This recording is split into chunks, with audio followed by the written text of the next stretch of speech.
Hello दोस्तों, नमः शिवाय। दोस्तों, वैशाख का महीना 13 अप्रैल रविवार 2025 से शुरू हो गया है, जिसका समापन होगा आपका 12 मई सोमवार के दिन 2025 में। सर्वप्रथम तो आपको वैशाख के पवित्र महीने की बहुत बहुत शुभकामनाएं और बधाई।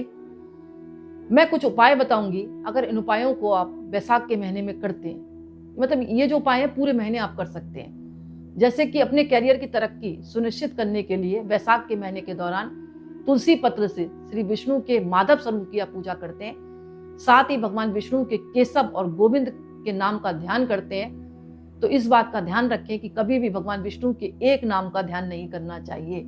लिहाजा जब भी भगवान विष्णु के किसी नाम का ध्यान करें तो उसके साथ ही श्री हरि के 2 और नामों का भी ध्यान करें, जैसे कि ओम विष्णवे नमः, ओम माधवाय नमः, ओम विष्णुवे नमः, ओम माधवाय नमः, ओम अच्युतम नमः, ओम केशवाय नमः, ओम गोविंदाय नमः। इस तरह बात समझ में आ गई होगी आपको।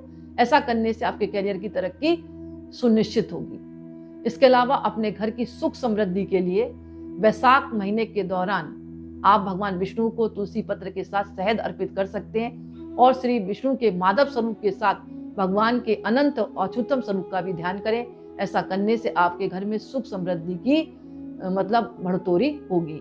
यहाँ पर मैं एक बात कहूँ आपको, आप मंत्र तो एक पढ़ सकते हैं, लेकिन जब भी भगवान के मंत्रों को आप कहते हैं ना स्वरूप का ध्यान करते हैं, तब उसके लिए मैंने बोला है आपको कि कभी भी भगवान का जैसे ओम अच्युतम नमः, ओम अच्युतम नमः, इस तरह मंत्र तो आप पढ़ सकते हैं, लेकिन जब स्वरूपों का ध्यान करें तो माधव स्वरूप का भी ध्यान करें, अनंत स्वरूप का भी ध्यान करें, उनके जो भी रूप हैं उनका ध्यान जरूर करें। अकेले ध्यान नहीं करना। मतलब आपके जीवन में कभी भी संकट ना आए, इसके लिए वैशाख के महीने के दौरान भगवान विष्णु को हमेशा पूरे महीने आप पंचामृत का भोग लगाएं और पंचामृत में तुलसी पत्र डालें।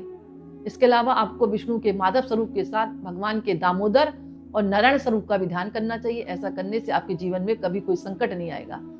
जीवन साथी के साथ तालमेल अच्छा नहीं बैठता तो श्री विष्णु के माधव स्वरूप की पूजा के साथ साथ भगवान के श्रीधर और पद्मनाभ स्वरूप का भी ध्यान करें और तुलसी पत्र की लगी हुई मिठाई का भोग लगाएं। मतलब मिठाई लिया बाजार से, उसमें तुलसी पत्र लगा दें।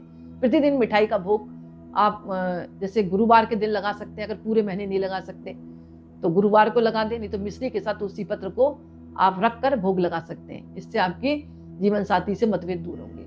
आपके बिजनेस की गति को बढ़ाने के लिए वैशाख के पूरे महीने श्री विष्णु के माधव स्वरूप का ध्यान करें। त्रिविक्रम और ऋषिकेश का भी ध्यान करना चाहिए।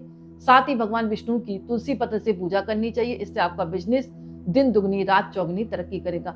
यहाँ पर मैं फिर पुनः रिपीट करती हूँ आपको, भगवान विष्णु के जब स्वरूप का ध्यान करें तो उनके एक नाम का ध्यान ना करके उनके कई स्वरूप का ध्यान करें। मंत्र तो आप जप सकते हैं, मैंने आपको बताया भी, जैसे ओम विष्णवे नमः, ओम त्रिविक्रम नमः, ओम ऋषिकेश नमः, तो आप इसका अलग अलग मंत्र जप सकते हैं, लेकिन स्वरूप आप भगवान विष्णु के साथ साथ उनके अनंत स्वरूप का ध्यान करें। बच्चों के साथ आपके रिश्ते बेहतर नहीं है तो वैशाख के महीने में श्री विष्णु के माधव स्वरूप के साथ गोविंद और मधुसूदन का ध्यान करें। साथ ही भगवान विष्णु को मेवा के साथ तुलसी पत्र जरूर चढ़ाएं। ऐसा करने से आपके बच्चे के रिश्ते आपके साथ मजबूत होंगे। आपके जीवन में शत्रुओं से छुटकारा पाना है और दोस्तों से अच्छे संबंध बनाना चाहते हैं तो वैशाख के महीने में श्री विष्णु के माधव स्वरूप के साथ केशव और दामोदर का ध्यान करें। साथ ही भगवान विष्णु को तुलसी दल जरूर चढ़ाएं। इससे आपके मित्रों की संख्या बढ़ेगी और शत्रु आपके परास्त भी होंगे और शत्रु आपके मित्र बनते जाएंगे। आपकी आर्थिक स्थिति बेहतर करने के लिए श्री विष्णु के माधव स्वरूप के साथ गोविंद और नारायण का भी ध्यान करना चाहिए। साथ ही श्री हरि को आटे से बनी पंजीरी, उसमें तुलसी दल डालकर भोग लगाना चाहिए। इससे करने से कहा जाता है वैशाख के महीने में आपकी आर्थिक स्थिति मजबूत होगी। दाम्पत्य जीवन को मधुर बनाने के लिए वैशाख के महीने में माधव स्वरूप के साथ अच्युतम और मधुसूदन का ध्यान करना चाहिए। साथ ही भगवान विष्णु को तुलसी पत्र प्रतिदिन चढ़ाएं। सफेद या पीले फूल भी भगवान को चढ़ाएं और दाम्पत्य जीवन के लिए प्रार्थना करें।